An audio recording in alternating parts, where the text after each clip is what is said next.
ನಮಸ್ತೆ ಕರ್ನಾಟಕ ಸ್ನೇಹಿತರೆ, ಇವತ್ತಿನ ಕ್ರಿಕೆಟ್ ಅಪ್ಡೇಟ್. ಫಸ್ಟ್ ಅಪ್ಡೇಟ್ ಬಂದು ಮುಂಬೈ ಇಂಡಿಯನ್ಸ್ ಇಂದ ಮೋಸವಾಯ್ತಾ? ಹೌದು, ಈ ರೀತಿಯಾದಂತಹ ಒಂದು ನ್ಯೂಸ್ ಎಲ್ಲೆಡೆ ಹರಿದಾಡ್ತಾ ಇದೆ. ಇವಾಗ ಸಖತ್ ವೈರಲ್ ಆಗಿದೆ ಅಂತ ಹೇಳ್ಬೋದು. ಯಾಕಪ್ಪ ಈ ರೀತಿಯಾದಂತಹ ಒಂದು ಮಾತು ಹರಿದಾಡ್ತಾ ಇದೆ ಅಂತ ಹೇಳಿದ್ರೆ, ಮಿಚೆಲ್ ಸ್ಯಾಂಟ್ನರ್ ಏನಿದ್ದಾರೆ ಅವರು ಇವಾಗ ಸ್ವದೇಶಕ್ಕೆ ಮರಳಿ ಒಂದು IPL ನ ಕುರಿತಾಗಿ ಒಂದು ಮಾಹಿತಿಯನ್ನು ಹೊರಬಿಟ್ಟಿದ್ದಾರೆ. IPL ಕುರಿತಾಗಿ ಅವರು ಯಾವ ರೀತಿಯ ಒಂದು ಮಾತಾಡಿದೆ ಅಂತ ಹೇಳಿದ್ರೆ, ಅದು ಇವಾಗ ಸೋಷಿಯಲ್ ಮೀಡಿಯಾಗಳಲ್ಲಿ ಹರಿದಾಡ್ತಾ ಇದೆ. ಅದು ತುಂಬಾನೇ ಟ್ರೆಂಡಿಂಗ್ ನಲ್ಲಿ ಇದೆ. ಮುಂಬೈ ಇಂಡಿಯನ್ಸ್ ಇಂದ ಅವರಿಗೆ ಸಿಕ್ಕಿದ್ದು ಕೇವಲ ಅರ್ಧದಷ್ಟು ಹಣ ಮಾತ್ರ ಅಂತ ಅವರು ಹೇಳಿಕೊಂಡಿದ್ದಾರೆ. ನೋಡೋದಾದ್ರೆ ಮಿಚೆಲ್ ಸ್ಯಾಂಟ್ನರ್ ಗಾಯದಿಂದಾಗಿ ಅವರು ಅರ್ಧಕ್ಕೆ IPL ನಿಂದ ರೂಲ್ಡ್ ಔಟ್ ಆಗಿದ್ರು. ಅಷ್ಟು ಮೊತ್ತವನ್ನು ಮಾತ್ರ ಮುಂಬೈ ಇಂಡಿಯನ್ಸ್ ಅವರಿಗೆ ಪೇ ಮಾಡಿದೆಯಂತೆ.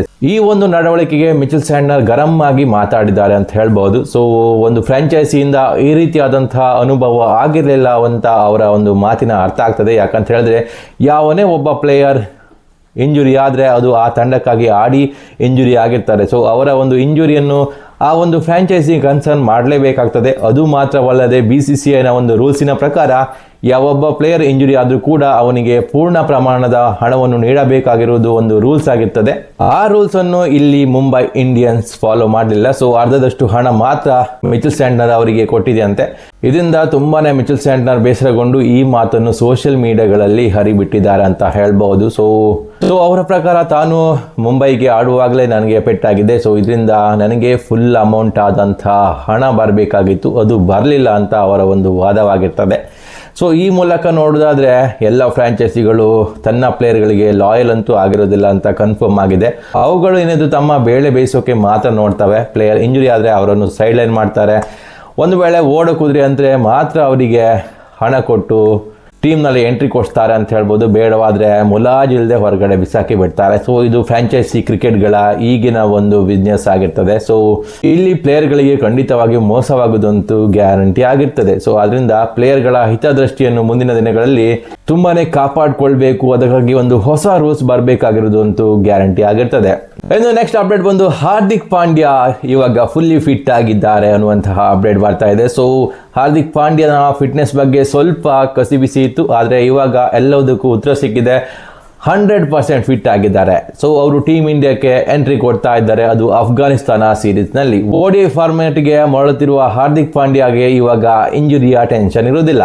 ಹಾರ್ದಿಕ್ ಪಾಂಡ್ಯ ಎಂಟ್ರಿಯಿಂದ ಟೀಮ್ ಇಂಡಿಯಾದಲ್ಲಿ ತುಂಬಾನೇ ಚೇಂಜಸ್ ಕಾಣಬಹುದು. ಯಾಕಂತ ಹೇಳಿದ್ರೆ, ಪ್ರಾಪರ್ ಆಲ್ರೌಂಡರ್ ಅಂತ ಹೇಳಿದ್ರೆ ಅದು ಹಾರ್ದಿಕ್ ಪಾಂಡ್ಯ. ಬ್ಯಾಟಿಂದಲ್ಲೂ ಮಿಡಲ್ ಆರ್ಡರ್ನಲ್ಲಿ ಆಟ ಆಡ್ತಾರೆ. ಹಾಗೇನೆ ವಿಕೆಟ್ ಟೇಕಿಂಗ್ ಅಬಿಲಿಟಿ ಇರುವಂತಹ ಹಾರ್ದಿಕ್ ಪಾಂಡ್ಯ ಎಂಟ್ರಿ ಏನಿದೆ ಅದು ಟೀಮ್ ಇಂಡಿಯಾದಲ್ಲಿ ಒಂದು ಸ್ಫೂರ್ತಿ ತುಂಬಿಸಬಹುದು ಅಂತ ಅನಿಸ್ತಾ ಇದೆ. ಯಾಕಂತ ಹೇಳಿದ್ರೆ, ಒಬ್ಬ ಪ್ರಾಪರ್ ಆಲ್ರೌಂಡರ್ ಯಾವುದೇ ಟೀಮ್ನಲ್ಲಿ ಎಂಟ್ರಿ ಕೊಟ್ಟ ಅಂತ ಹೇಳಿದ್ರೆ ಆ ಟೀಮಿನ ಸ್ಟ್ರೆಂತ್ ಹೆಚ್ಚಿಸ್ತದೆ ಅಂತ ಹೇಳ್ಬೋದು. ಅದೇ ರೀತಿ ಇವಾಗ ಟೀಮ್ ಇಂಡಿಯಾದ ಸ್ಟ್ರೆಂತ್ ಕೂಡ ಹೆಚ್ಚಿದೆ ಅಂತ ಹೇಳ್ಬೋದು. ಇದು ಭಾರತಕ್ಕೆ ಒಂದು ಆನೆ ಬಲ ಬಂದಂತಾಗಿದೆ ಅಂತ ಹೇಳ್ಬೋದಾಗಿರ್ತದೆ.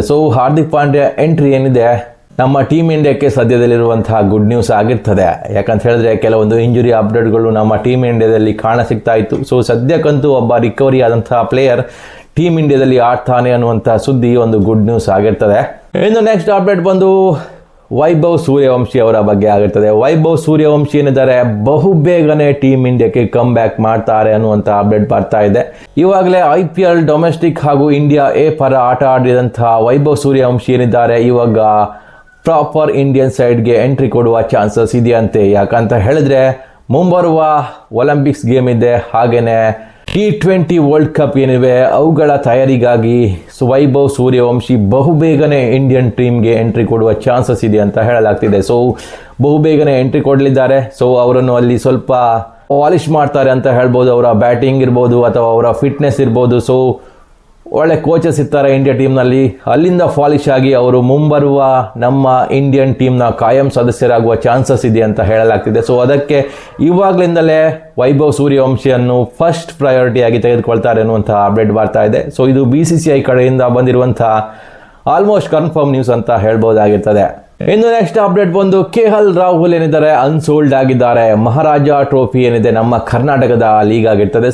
ಅದರಲ್ಲಿ KL ರಾಹುಲ್ ಅನ್ಸೋಲ್ಡ್ ಆಗಿದ್ದಾರೆ. ಕೇವಲ 2 ಲಕ್ಷ ಮೂಲ ಬೆಲೆ ಇರುವಂತಹ KL ರಾಹುಲ್ ಏನಿದ್ದಾರೆ ಅನ್ಸೋಲ್ಡ್ ಆಗಿದ್ದು ಆಶ್ಚರ್ಯಜನಕ ಅಂತ ಹೇಳ್ಬೋದು.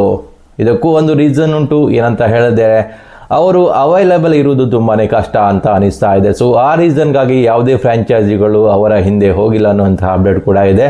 ಯಾಕಂತ ಹೇಳಿದ್ರೆ KL ರಾಹುಲ್ ಏನಿದ್ದಾರೆ ಅವರು ಟೀಮ್ ಇಂಡಿಯಾದಲ್ಲಿ ಬ್ಯುಸಿ ಆಗಿರ್ತಾರೆ. ಇವಾಗಲೇ ಟೆಸ್ಟ್ ಪಂದ್ಯದಲ್ಲಿದ್ದಾರೆ, ನೆಕ್ಸ್ಟ್ ಓಡಿನಲ್ಲಿ ಆಟ ಆಡಲಿಕ್ಕಿದ್ದಾರೆ. ಸೊ ಆದ್ರಿಂದ ಅವರು ಮಹಾರಾಜ ಟ್ರೋಫಿಯಲ್ಲಿ ಆಡೋಕ್ಕೆ ಸಿಗೋದು ಕಷ್ಟ ಅಂತ ಅನಿಸ್ತಾ ಇದೆ. ಆದ್ರಿಂದ ಯಾವುದೇ ಫ್ರಾಂಚೈಸಿಗಳು ಅವರಿಗೆ ಬಿಡ್ ಮಾಡಿಲ್ಲ. ಸೊ ಅದರಿಂದ KL ರಾಹುಲ್ ಅನ್ಸೋಲ್ಡ್ ಆಗಿದ್ದಾರೆ. ಸೊ ಇನ್ನು ನೆಕ್ಸ್ಟ್ ಅಪ್ಡೇಟ್ ಬಂದು ವಿರಾಟ್ ಕೊಹ್ಲಿ ಅವರ ಫಿಟ್ನೆಸ್ ಅಪ್ಡೇಟ್ ಬಗ್ಗೆ ಆಗಿರ್ತದೆ. ಸೊ ವಿರಾಟ್ ಕೊಹ್ಲಿ ಸದ್ಯದ ಮಟ್ಟಿಗೆ ನೋಡೋದಾದ್ರೆ ಕ್ರಿಕೆಟ್ನಿಂದ ಸುಮಾರು 1 ತಿಂಗಳ ಕಾಲ ದೂರವಿರುತ್ತಾರೆ ಅನ್ನುವಂತಹ ಅಪ್ಡೇಟ್ ಬಂದಿದೆ. ಸೊ ಇವಾಗಲೇ ಅವರು ಅಫ್ಘಾನಿಸ್ತಾನ ಎದುರಿರುವ ಒನ್ ಡೇ ಸೀರೀಸ್ಗೆ ಅವರು ಆಬ್ಸೆಂಟ್ ಆಗಿದ್ದಾರೆ, ರೋಲ್ಡ್ ಔಟ್ ಆಗಿದ್ದಾರೆ. ಇವಾಗ ನೋಡೋದಾದ್ರೆ ಇಂಗ್ಲೆಂಡ್ ವಿರುದ್ಧ ಏನಿದೆ ಆ ಒಂದು ODI ಸರಣಿಗೂ ದೂರವಾಗ್ತಾರೆ ಅನ್ನುವಂತಹ ಅಪ್ಡೇಟ್ ಬರ್ತಾ ಇದೆ. ಈ ಒಂದು ಇಂಜುರಿ ತುಂಬಾನೇ ಹೊಡೆತ ಕೊಡ್ಬೋದು ಅಂತ ಅನಿಸ್ತಾ ಇದೆ. ಯಾಕಂತ ಹೇಳಿದ್ರೆ ವಿರಾಟ್ ಕೊಹ್ಲಿ ಬಳಿ ಅಷ್ಟೊಂದು ODI ಮ್ಯಾಚ್ಗಳಿಲ್ಲ. ಸೊ ಕ್ಯಾಲೆಂಡರ್ ಇಯರ್ನಲ್ಲಿ ನೋಡೋದಾದ್ರೆ ಅಷ್ಟೊಂದು ODI ಮ್ಯಾಚ್ಗಳಿಲ್ಲ. ಆದರೂ ಇವಾಗ 3 ಮ್ಯಾಚ್ಗಳನ್ನು ಸದ್ಯಕ್ಕಂತೂ ಮಿಸ್ ಮಾಡ್ಕೊಳ್ತಾ ಇದ್ದಾರೆ. ಇನ್ನೇನಾದರೂ ಇಂಗ್ಲೆಂಡ್ ವಿರುದ್ಧ ಮಿಸ್ ಮಾಡಿಕೊಂಡ್ರೆ ಅವರ ಬಳಿ ಸಾಕಷ್ಟು ಮ್ಯಾಚ್ಗಳು ಕಮ್ಮಿ ಆಗ್ತಾ ಇರ್ತವೆ. ಆದ್ರಿಂದ ಶತಕ ಪೂರೈಸುವುದರಲ್ಲಿ ಸ್ವಲ್ಪ ಕಷ್ಟ ಆಗ್ತದೆ ಅಂತ ಹೇಳ್ಬೋದು. ಸೊ 2027 ಬಳಿಕ ವಿರಾಟ್ ಕೊಹ್ಲಿ ಆಡ್ತಾರ ಅನ್ನೋದು ಕೂಡ ನಮಗೆ ಅನುಮಾನ ಆಗ್ತಾ ಇದೆ. ಯಾಕಂತ ಹೇಳಿದ್ರೆ ಟೀಮ್ ಇಂಡಿಯಾದಲ್ಲಿನ ರಾಜಕೀಯ ನೋಡ್ತಾ ಇದ್ರೆ ವಿರಾಟ್ ಕೊಹ್ಲಿ 2027ಕ್ಕೆ ಲಾಸ್ಟ್ ಅಂತ ಅನಿಸ್ತಾ ಇದೆ. ಫಿಟ್ನೆಸ್ ಏನೋ ಇದೆ, ಫಾರ್ಮ್ ಕೂಡ ಇದೆ, ಆದರೆ ಒಳ ರಾಜಕೀಯ ಏನಿದೆಯಲ್ಲ ಅದು ಪ್ಲೇಯರ್ಗಳನ್ನು ಮೇಲೆ ಬರೋಕ್ಕೆ ಬಿಡ್ತಾ ಇಲ್ಲ. ಸೊ ಈ ಒಂದು ರೀಸನ್ನಿಂದ ನಮ್ಮ ವಿರಾಟ್ ಕೊಹ್ಲಿ ಶತಕ ಬಾರಿಸುವುದು ಕಷ್ಟ ಅಂತ ಅನಿಸ್ತಾ ಇದೆ. ಇವಾಗಲೇ 3 ಮ್ಯಾಚ್ ಮಿಸ್ ಆಗಿದೆ. ಒಂದು ವೇಳೆ ಇಂಗ್ಲೆಂಡ್ನ ವಿರುದ್ಧ ಏನಾದರೂ ಮಿಸ್ ಆದರೆ ವಿರಾಟ್ ಕೊಹ್ಲಿ ಬಳಿ ಅಷ್ಟೊಂದು ಮ್ಯಾಚ್ ಇರುವುದಿಲ್ಲ. ಆದಾಗ್ಯೂ ನೋಡೋದಾದ್ರೆ ವಿರಾಟ್ ಕೊಹ್ಲಿ ಮುಂದುವರಿಯುತ್ತಾರ ಅನ್ನೋದು ಕೂಡ ಅನುಮಾನವಾಗಿದೆ. ಸೊ ಇಲ್ಲಿ ವಿರಾಟ್ ಕೊಹ್ಲಿ ಅವರ ಇಂಜುರಿ ಏನಿದೆ ಅದು ಅವರಿಗೆ ದೊಡ್ಡ ಹೊಡೆತ ಕೊಟ್ಟಿದೆ ಅಂತ ಹೇಳ್ಬೋದಾಗಿರ್ತದೆ.